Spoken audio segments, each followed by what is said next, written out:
Всем привет, меня зовут Раиса Зубарева. Вы на канале Движение за независимость Саакаши. Сегодня у нас на повестке политическая пьеса под названием «Обнуление». Ну, обнуление еще пока не удалось, но тем не менее, да, оно все равно произойдет. Тем не менее, сейчас какие-то уже подвижки в этом вопросе начались. Давайте я вам зачитаю эту новость. Депутат Илтумена Павел Петров, он, кстати, представляет интересы жителей пригородного округа города Якутска, он внес на днях в Илтумен законопроект, в котором предложил убрать из Конституции Республики Саха норму о том, что одно и то же лицо не может избираться на должность главы более 2 сроков подряд. Это пункт 3 статьи 69 Конституции Республики Саха. В пояснительной записке он объяснил это приведением республиканского законодательства в соответствии с федеральным. Плюс там в той же пояснительной записке, значит, было написано, что в данный момент избираться на 2 срока могут только в Республике Саха и в Севастополе. Вот эта норма осталась только у нас и в Севастополе. Вот непорядок же, да? Надо этот непорядок срочно устранить.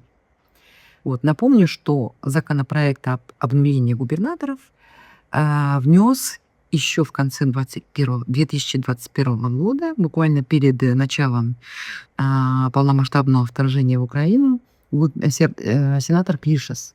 Вот, и, по-моему, там еще был Крашенинников, вот они вдвоем.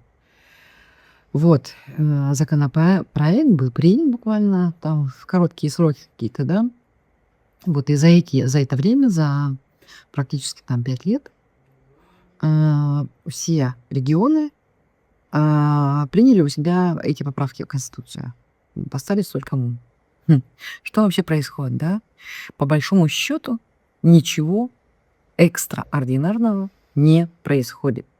Вот это всего лишь завершение процесса централизации, превращения России в такое централизованное унитарное государство, да, то есть единое и неделимое. Все как Путин, значит, хотел. Такое будет у нас единое и неделимое государство, и уже есть, да, в котором есть царь Путин и есть его придворные слуги, такие, например, как Айсен Николаев. Вот. Что это значит для нас? Скорее всего, это для нас означает, для жителей Республики Саха, только то, что Айсен никуда никогда не уйдет. Все слухи о том, что где-то там готовится смена в виде, я не знаю, там Джулустана Борисова, да, это не более чем слухи. Все эти изменения готовятся как раз-таки под Айсена Николаева. Никто же не верит в то, что, допустим, Петров вдруг сегодня проснулся и решил самостоятельно изменить Конституцию. Превратился в Терешкову, да, и решил переписать Конституцию. Вот. Мы все прекрасно знаем жанр подобных инициатив, когда кто-то выходит из депутатов якобы от народа, да, и предлагает обнулить главу. Вот. У меня единственный вопрос к жителям пригородного округа. Вообще Петров у вас спросил, хотите вы, чтобы Айсен у нас навечно остался главой республики? Вопрос, конечно, риторический, да, но тем не менее, мне кажется, стоит над этим задуматься.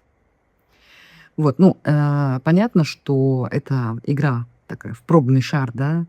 Закинули инициативу, да, в народ, в массы, потом отозвали ее, да.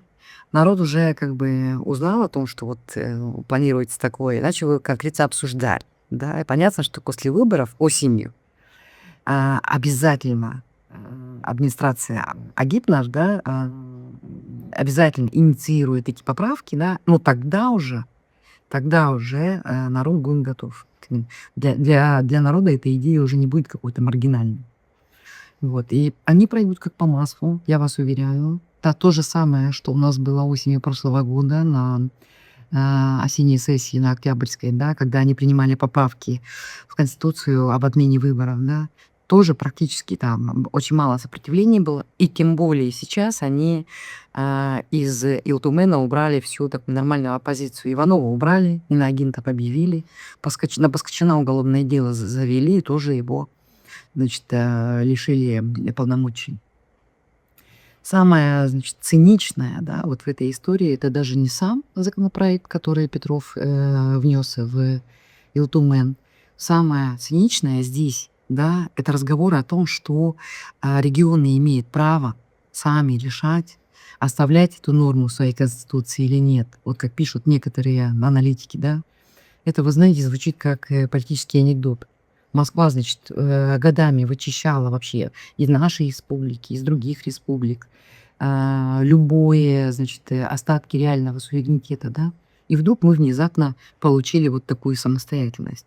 Это вообще звучит как издевательство. Трогательная такая, знаете, забота из федерального центра, значит, о нашей республиканской автономии. Кто-нибудь в это верит вообще? Нет?